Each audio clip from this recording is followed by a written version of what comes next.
The first thing John noticed was the smell. Gasoline and damp concrete, sharp enough to sting his nose.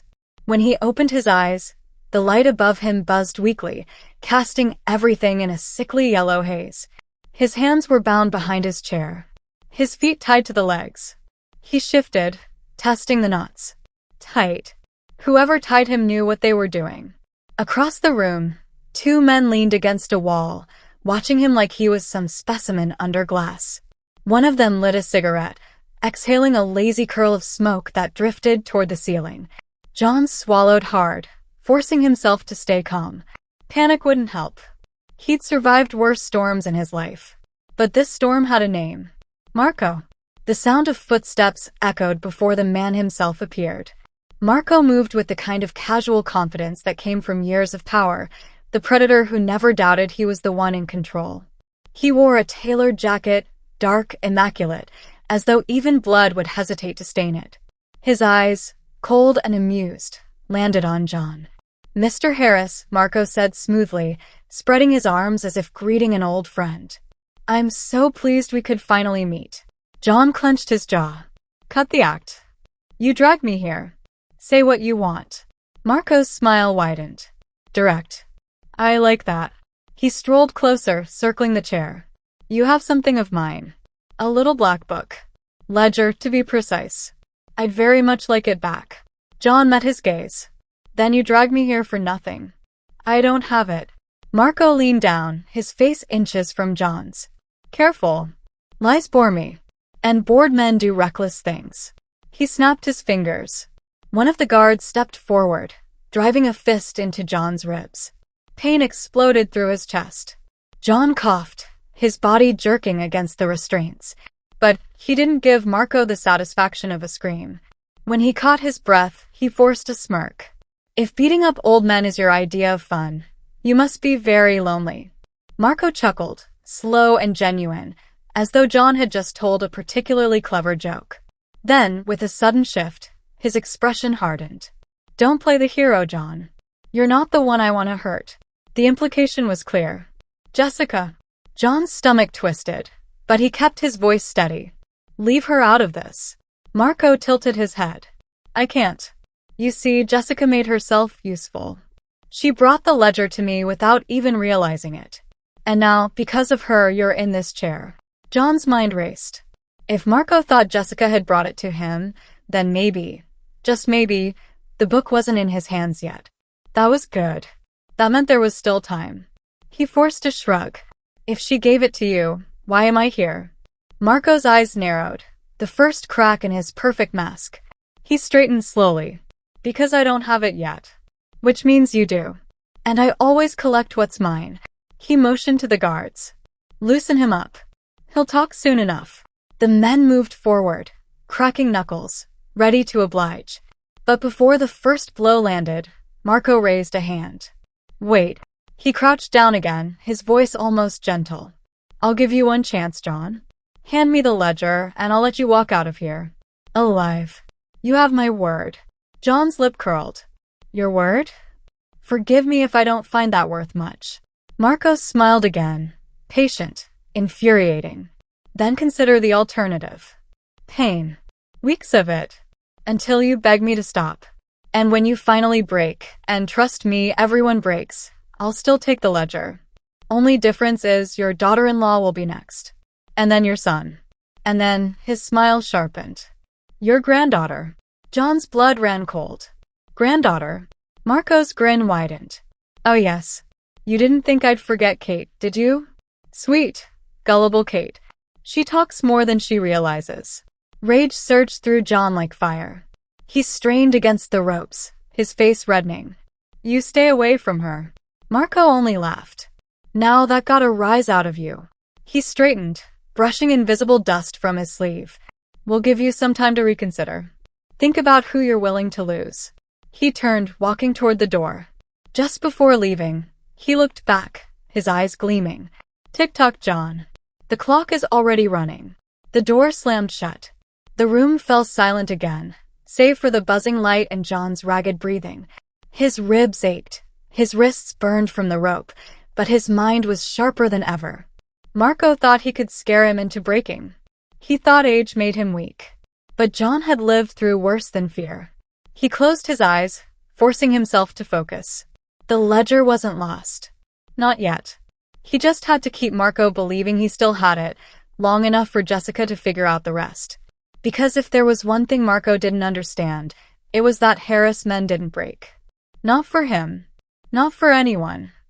I didn't sleep that night. Every time I closed my eyes, I saw John tied to a chair in some dark room, Marco's men circling him like vultures. My chest ached with guilt. He'd stepped in to protect me, and now he was paying the price. By morning, Valerie had coffee brewing and maps spread across the kitchen table. Francis sat slumped in the corner, silent and pale, like he was waiting for the world to end. Valerie slapped a marker against the table. All right, let's focus. Marco didn't take John just to kill him. That means he's alive for now. We can use that. Her eyes cut to me sharp. Just think. Did Marco say anything specific when he called you? A meeting spot, a time, anything? I rubbed my temples, the conversation replaying in my mind. He said, tonight. He wanted the ledger tonight. But when I got to John's place, it was already too late. He must have sent his men early. Valerie leaned back, cursing under her breath. Then he's getting impatient. Which means John doesn't have long. Francis finally spoke, his voice low. We can't fight him. Marco will kill us. We should run. Disappear. Valerie rounded on him, fury flashing in her eyes. Run? And leave your father to die. Francis flinched, looking away. He's already gone. The words lit a fire in me. I shot up from my chair, slamming my hands on the table. Don't you dare say that. John believed me when nobody else did. He stood by me when even my own mother didn't. I am not abandoning him. Francis's mouth opened, but no sound came out. He sank further into his chair. Valerie gave me the faintest nod. Good. Because I wasn't planning on running either. We spent hours piecing together scraps of information. Rico's face kept flashing in my mind, the way he'd leaned in close, whispering that the book was a target, not a shield. Rico might know where Marco's keeping him, I said finally. Valerie raised a brow. You want to trust Rico? No, I admitted. But he's our only link to Marco. He warned me once. Maybe he'll do it again. Francis scoffed. Or maybe he'll hand us over the second we show our faces. Valerie tapped the marker against her lips, thinking, what if we don't show our faces? What if we make Rico come to us? It took the rest of the afternoon to set the trap. Valerie knew people, friends from her old job in real estate, connections who'd brushed shoulders with men like Marco before. Through one of them, she sent a message. Jessica wanted to talk to Rico. Urgent.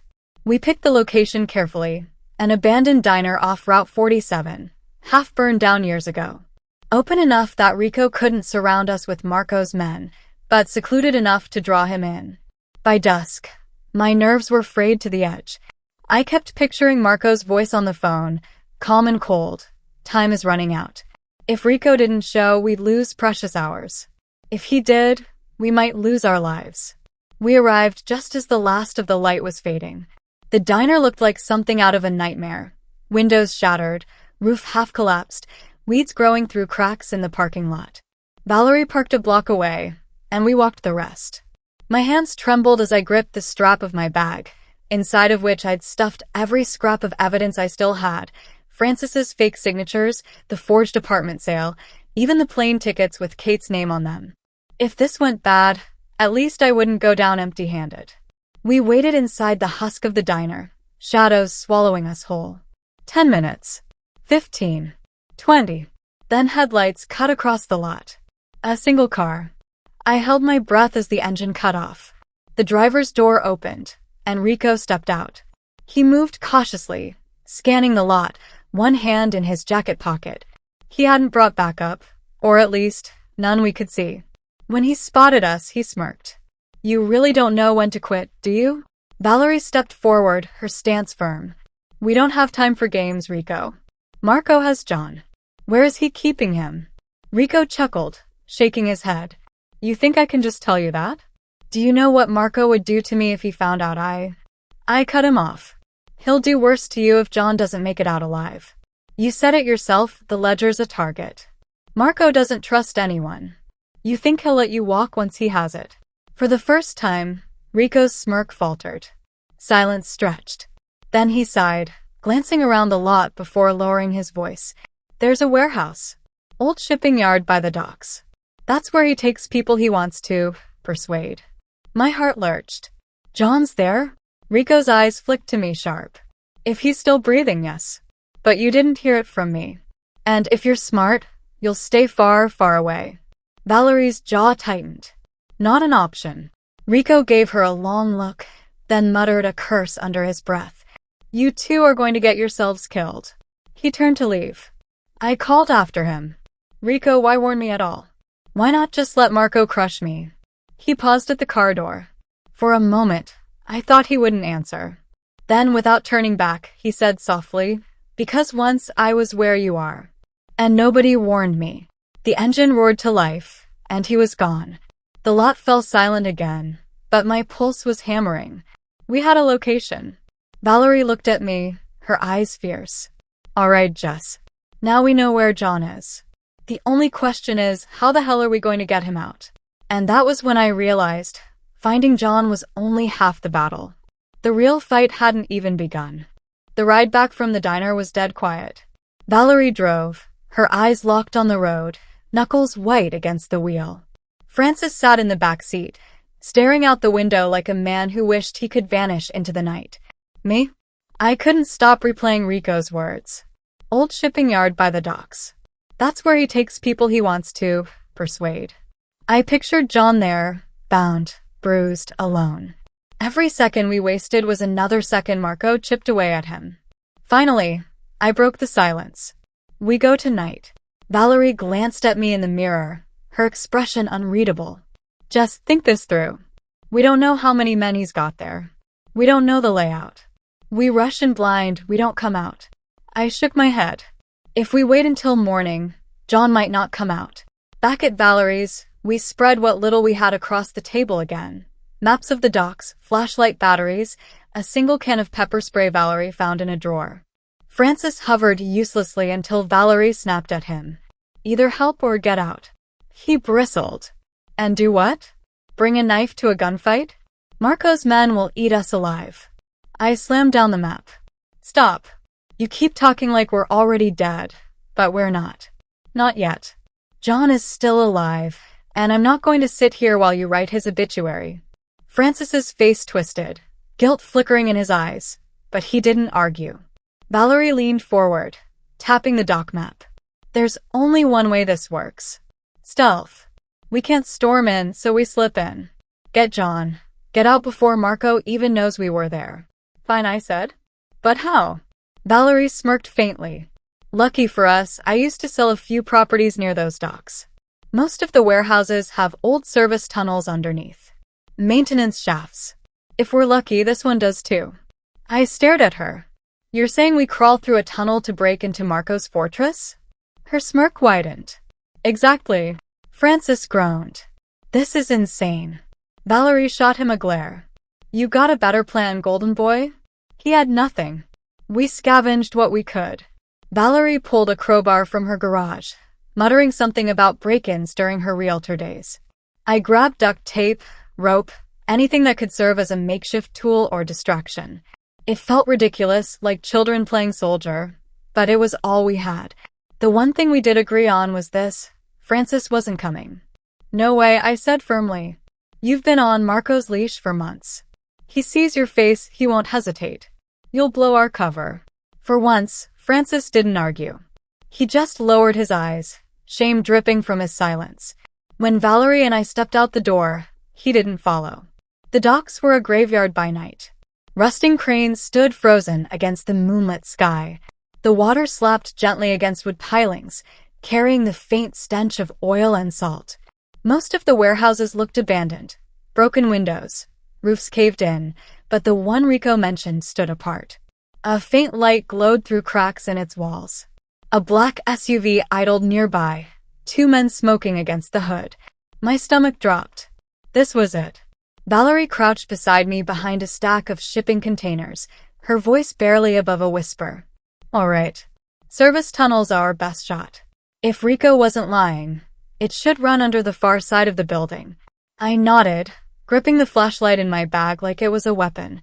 We circled wide, sticking to the shadows. Every creak of metal, every crunch of gravel sounded like an alarm bell in my head. Finally, Valerie found a rusted hatch half buried under weeds. She yanked it open with the crowbar, the screech of metal making both of us flinch. A dark hole yawned below. Ladies first, Valerie muttered. I shot her a look, but lowered myself into the tunnel anyway.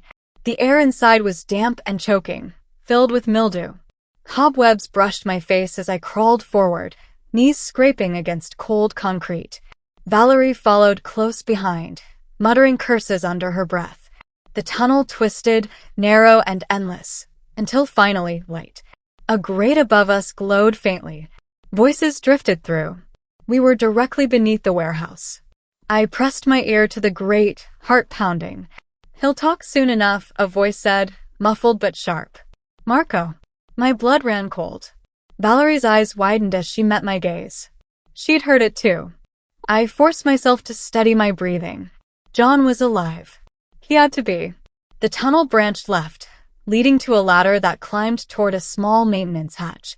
I pointed, whispering, That's our way in. Valerie nodded, gripping the crowbar tight. Together we climbed. When I pushed the hatch open an inch, I saw it all. The warehouse was dim, lit by a single hanging bulb. Crates were stacked along the walls, tarps covering God knows. And in the center of the room, John. He was tied to a chair, his face bruised, his ribs heaving with shallow breaths. Marco stood over him, hands clasped behind his back, smiling like a teacher waiting for a student to crack. 2 guards hovered nearby, rifles slung over their shoulders. My heart thundered so hard I thought they'd hear it. Valerie leaned close, her whisper hot against my ear. We found him. Now comes the hard part. She was right. Finding John was one thing. Getting him out alive, past Marco, past his guards, past the SUV outside, was another. But as I stared at John's battered face, one thing crystallized in my mind. I wasn't leaving without him. Perfect. Chapter 28 ended with Jessica and Valerie finding John in the warehouse through the maintenance hatch. Chapter 29 should raise the stakes. Show John's deteriorating state, Jessica and Valerie's desperate attempt to rescue him, and the moment things start spiraling out of control. Hashtag Chapter 29 The Rescue. I held my breath, peering through the narrow slit of the hatch. John looked awful, face swollen, shirt ripped, every breath rattling like his ribs were screaming. But he was alive. That was all that mattered. Valerie nudged me. 2 guards. Rifles. We can't just rush out. I nodded, though panic clawed at my chest. We need a distraction. Valerie's mouth twitched in a half-smile. Lucky for you, I've always been good at making noise. She slid the crowbar into her grip like it was a weapon forged just for this night. I dug into my bag, pulling out duct tape and the small can of pepper spray.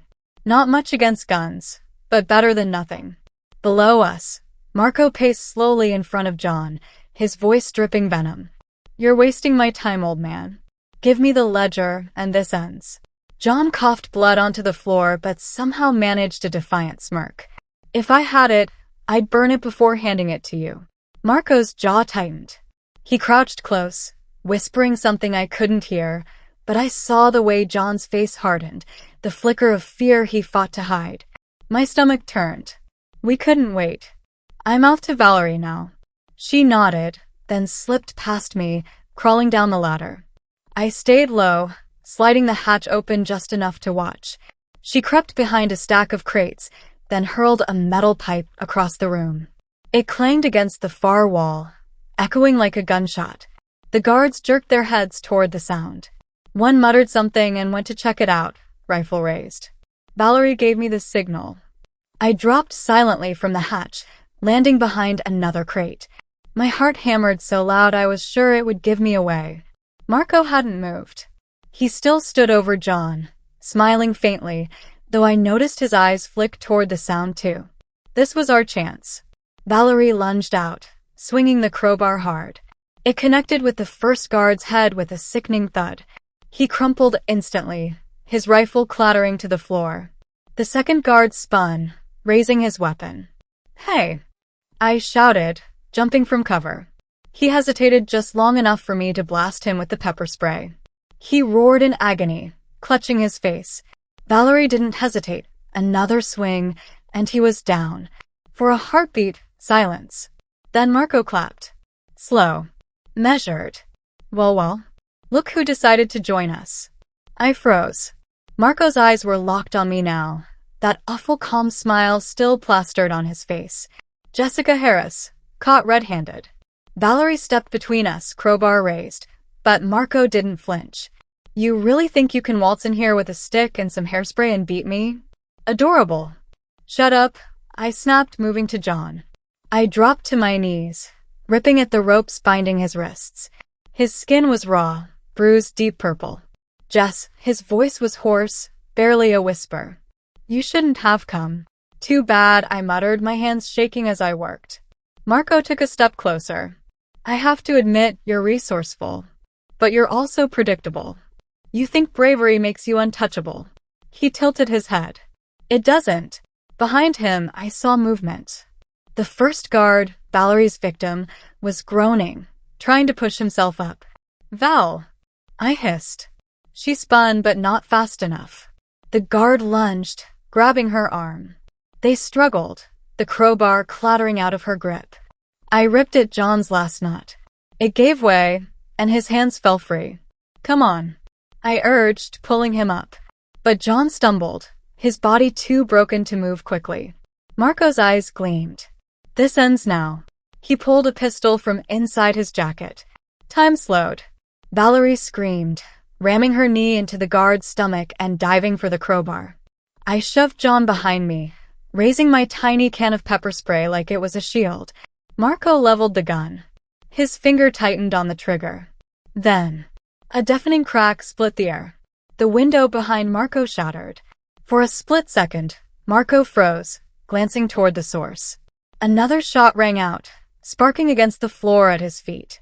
Valerie grabbed my arm, yanking me and John toward the side door. Move. We bolted, half-dragging John, as more gunfire erupted outside. Marco's furious shout echoed behind us. Don't let them leave. We burst through the side door into the cold night air. Shadows moved along the docks, figures I couldn't make out, but their guns lit up the dark with flashes of fire. Valerie yanked us behind a shipping container, her chest heaving. We've got company. Whoever they are, they're not Marco's men. I pressed John against the container, holding him upright. His face was pale, sweat beading along his brow, but his eyes burned with stubborn fire. Jess, he rasped, gripping my arm. Don't stop. No matter what. I swallowed hard, fear and adrenaline mixing in my veins. Whoever had taken those shots had just blown this rescue wide open. But were they friend or another enemy? Got it. Since Chapter 29 ended with Jessica, Valerie, and John escaping the warehouse under gunfire, Chapter 30 should explode into the climax. Chaos, revelations, and the mysterious gunman's identity revealed. It needs to keep the adrenaline high but also set up the emotional and legal resolution of Chapter 31. Hashtag Chapter 30 a crossfire. Gunfire ripped through the night, rattling the corrugated metal of the shipping containers. I pressed John tighter against the steel, shielding him with my body. His breathing was shallow, ragged, but his hand clamped around mine like iron. Valerie peeked around the corner, crowbar still in her grip like it was the only thing keeping her alive. They're closing in.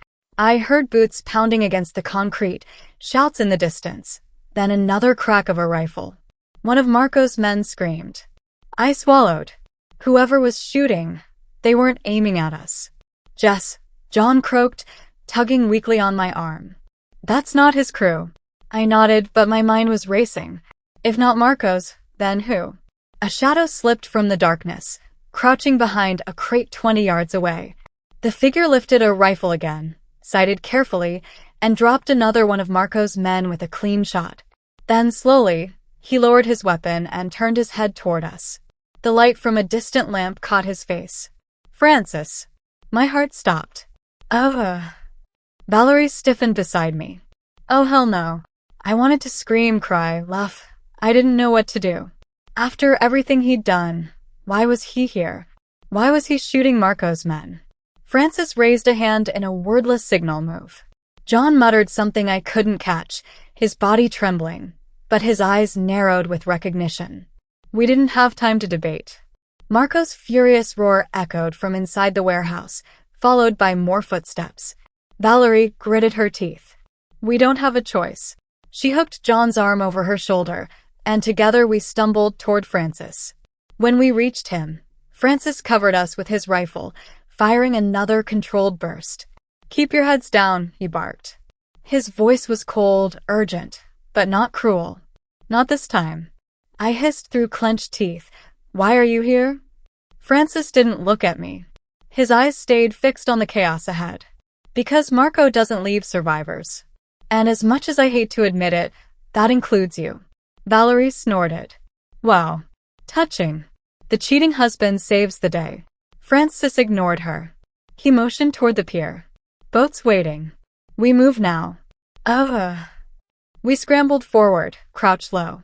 Bullets sparked against the metal around us. The air stank of gunpowder and salt. Every step felt like walking a tightrope over a pit. John stumbled again, his legs buckling. Francis caught him, rough but steady, dragging him upright. That sight alone nearly shattered me. The same man who had planned to destroy us, holding up the father he'd once despised. Maybe desperation made strange allies. Or maybe Francis wasn't as soulless as I thought. At the edge of the pier, a small speedboat bobbed against the current, motor already idling. Valerie's eyes widened. You came prepared. Always, Francis muttered.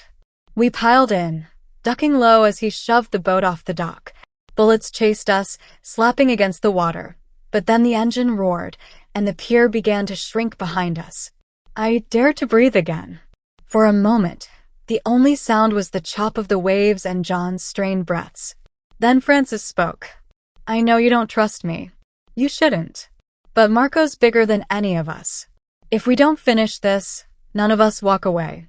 I turned to him, anger boiling under my skin. Finish this? You mean the mess you started by crawling into bed with him? His jaw tightened. You're right. I was stupid. Greedy. And Marco doesn't forgive mistakes. He used me. He'll never stop using people like us. Valerie spat over the side of the boat. Save the self-pity. We need a plan, not a confession. Francis met my eyes. For once, there was no smugness, no manipulation, just something raw, almost human. That ledger. It's the only way. We use it, expose him, and maybe we live long enough to make this right. John stirred weakly, his voice a rasp. He's not wrong. That book's the nail in Marco's coffin. I looked between them, the waves crashing around us. My entire world had been shattered by betrayal, and now I was supposed to trust the man who broke me? But then I remembered Marco's voice, calm and venomous, promising to come for all of us. No matter what I felt about Francis, he was right about one thing. Marco wouldn't stop until we were gone. I clenched my fists. Fine. But hear me, Francis, this doesn't erase what you did. You help us bring him down, then you disappear. Forever. Francis nodded once, like he'd already accepted the sentence. Behind us, the pier was ablaze with light and noise. Marco's men poured onto the docks, their silhouettes sharp against the flames of a burning crate. Marco himself stepped forward, pistol in hand, his voice carrying across the water. You think you can run, Jessica? His laughter was cold, echoing. You'll never escape me. None of you will. Valerie gripped the crowbar tighter, her knuckles white. God, I hate that man. Francis gunned the engine harder. The boat surged forward, cutting through the black water. I held on to John, my eyes fixed on the horizon. We weren't safe yet. Not by a long shot. But for the first time, I felt the end coming. And I was ready to face it. Perfect, since chapter 30 ended with Jessica, Valerie, John, and Francis fleeing on the boat under Marco's threats, Chapter 31 has to carry the final showdown and then resolve into Jessica's ultimate victory, reclaiming her life, exposing the fraud, and finding closure. It should feel both suspenseful and cathartic, tying up the betrayals of Francis, Kate, and Jessica's mother while giving her a realistic but hopeful ending. Hashtag Chapter 31, The Reckoning. The boat cut across the black water like a blade. Spray stung my face, the cold numbing me, but adrenaline kept my body wired. Behind us, the pier burned like a beacon, Marco's men shouting as they fired into the night. But the distance grew, and finally the gunshots faded. For the first time in hours, I let myself breathe. Valerie leaned against the side of the boat, her crowbar resting across her knees like a trophy. Well, she panted, that was fun. John managed a weak chuckle before coughing. I held him tighter, whispering, "We're almost there. You're safe now." But even as I said it, I knew it wasn't true. Marco wasn't gone. Not yet. We docked miles away, slipping into the shadows of an old marina. Francis tied the boat fast, his face grim and drawn. "This isn't over," he said quietly. Valerie shot him a glare. "You don't say." But he ignored her, looking straight at me. "Marco's going to hunt us until that ledger is public. He owns half the cops in this city, maybe more. We need to go bigger. Federal. Media. Something that makes it impossible for him to bury." I hated that he was right. Again. John shifted, wincing. "Jess, you need to do it. You're the only one they can't discredit. You weren't part of this filth." His words sank into me like iron. He trusted me. After everything, he believed I could end this. And maybe I could. The next 48 hours blurred into motion. Valerie and I secured John in a safe house. Francis disappeared into the background, pulling strings I didn't ask about. Maybe guilt drove him, or maybe survival. I didn't care. I took the ledger straight to the FBI. And for once, luck tilted my way. An agent listened. She saw the forgeries, the offshore accounts, the flight plans. Francis's fingerprints were all over them. Yes, but Marco's name was there too, tied to trafficking, money laundering, even violent contracts. The Bureau moved fast. Too fast for Marco to react. By the end of the week, it was everywhere. Headlines screaming his downfall, reporters camping on courthouse steps, victims crawling out of the shadows to point their fingers. Marco was arrested in broad daylight, snarling like an animal as cameras rolled. Watching it on TV, I felt something in me loosen. For the first time since that night in the study, when I found the hidden documents, I could breathe without fear pressing down on my chest. But the reckoning wasn't just Marco's. Francis and Kate still had their part to answer for. I'll never forget sitting in that courtroom weeks later, the air heavy with whispers as Francis stood trial. His lawyer tried to paint him as a pawn, a man manipulated by Marco's empire. Maybe there was truth in that. But the evidence was merciless. The forged documents. The recordings. His attempt to sell the apartment out from under me. Kate wasn't spared either. She wasn't charged. Marco had made sure to use her more as bait than accomplice, but the lies she spun in the aftermath crumbled. Our mother finally saw them for what they were. For what she was. Kate couldn't even look me in the eye as the judge read Francis's sentence. I didn't need her to. Afterward, outside the courthouse, John squeezed my hand. His strength had returned, though he still walked with a limp from Marco's beating. His voice was soft but steady. "You did it, Jess. You saved us." I shook my head. "No. We saved each other." Valerie joined us, leaning casually against the steps, smirking. "Don't forget about me. I want credit for at least half the heroics." I laughed, a real laugh, not the brittle sound I'd been carrying for months. "You'll always have it." For a long moment, the three of us just stood there, watching the press swarm the courthouse, the city alive with the story of Marco's empire falling apart. It was over. That night, I walked through my apartment. The deed officially restored in my name, the savings untouched now that Marco's accounts were frozen. The place felt different. Lighter. Not haunted anymore. I poured a glass of wine, sat by the window, and finally allowed myself to think about the future. Francis would serve his time. Kate would live with the weight of her choices. My mother, well, forgiveness wasn't something I could offer yet. Maybe not ever. But me? I was free. And freedom, after everything, felt like the sweetest revenge. Thanks for watching. If you enjoyed my story, don't forget to like and hit subscribe. You will also enjoy other stories on AJ Family Drama. Until next time, bye.